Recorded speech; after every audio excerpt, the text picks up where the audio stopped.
آماده بکنیم سیر بلنجکاری. دو روز پیش شخم میزنیم و دارم بکنیم سر شلهش بزنیم.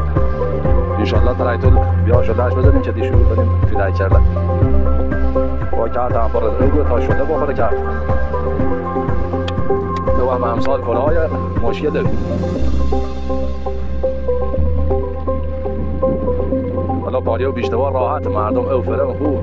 بعدی چون نه او دقیقه بندیه. تا یه ساعتی ورداره که شلهش بزنیم.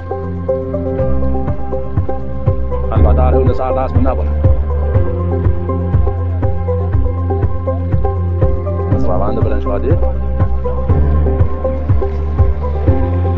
که زمو اولش بگم نشاکاری بلنجکاری که اخویم بکنیم اول بار تختون میگریم. تختون هم موقع 36-35 بار کرد آماده بکنیم و شده بزنیم تومه بپاشیم.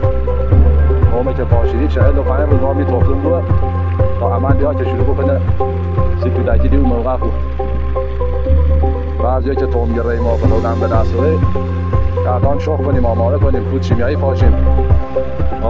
موقع شده زیرن هم اول توسون شروع کنیم شده زیرن سیپ برنجکاری که طولای کنن مردم.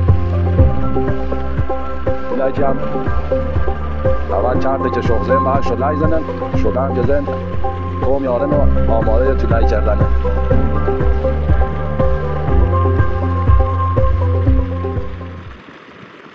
بحث یا خوبه